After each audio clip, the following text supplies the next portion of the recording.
All right, let's get into it. Today we are doing a deep dive on the Alesis Nitro Amp 70W. It's an amp built, specifically for electronic drum kits.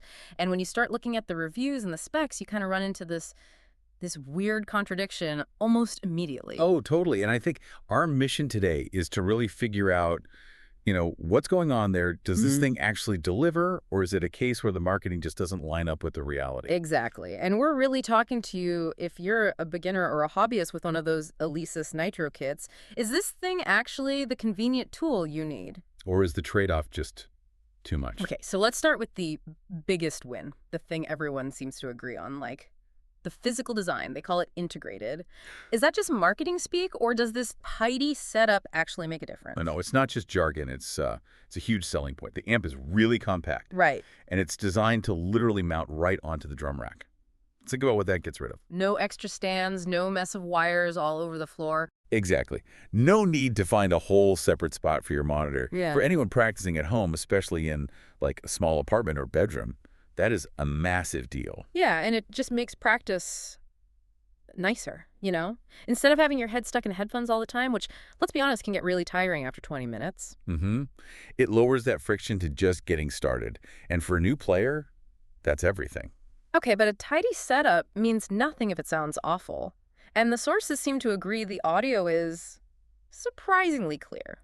They say the cymbals, snares, toms, they all come through pretty well. They do. So if it's surprisingly clear, why does almost every review then mention how bad the low end is? Is clear just another word for, no depth? That is the critical distinction right there. See, getting clarity in your mids and your highs, that's relatively easy and cheap to do. Okay. Reproducing deep, punchy bass, especially in a small, affordable box, that is expensive and physically really difficult.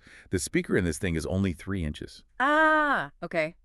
Just 3 inches. Yeah. So if you're expecting a kick drum that you can, feel in your chest, or you want to hear a deep bass line you're playing along with, you are going to be disappointed. It's just not built for that. So the takeaway is that Alesis kind of created this niche by intentionally sacrificing bass quality. Which is the hardest part to get right. Right, the hardest and most expensive frequency. And they sacrificed that for pure convenience and a low price point. That's actually a pretty smart business move. It is, and that leads us right to the next thing, power. It's called the 70W amp. Now, to you, the average person, 70 watts probably sounds pretty loud. Yeah, that sounds like a decent amount of power. So what does that number actually feel like in a room? Well, this is where the marketing gets clever. Yeah. That 70W rating is for peak power, not the continuous or RMS output. Okay, can you translate that for us? Sure. It just means it can hit 70 watts for a brief moment, but it doesn't live there. That's why the sources are clear. It's great for personal practice, but it's not going to get absurdly loud. So it's loud enough to hear yourself playing over the sound of the sticks hitting the pads. That's it. It's for a bedroom.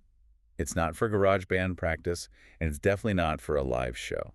And I guess to really drive that point home, there are no other controls, right? No EQ, no tone knobs, just volume. Just a volume knob. You can't tweak anything. So if you want a little more sparkle or presence, you're out of luck. And that's really a confirmation of what this thing is for. I mean, why would you add complex EQ controls if the amp physically can't reproduce the frequencies you'd be boosting anyway? It keeps the cost down, keeps it simple, which is what the target user wants. So for what it is, it does its job perfectly. For its intended audience, yes. It gives you clear, audible feedback for practice without any of the usual headaches. So wrapping this up for you, the listener, what does this all mean? We see this focus on a space-saving design, on convenience, on clear mids and highs at the expense of bass.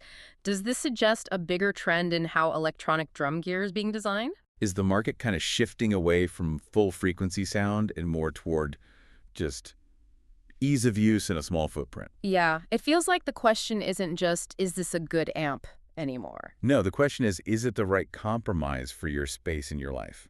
If you want a tidy setup, you're giving up some of that boom. If you want the boom, you're choosing more complexity and cost. So which trade-off are you willing to make? Something to think about. Until next time, keep digging.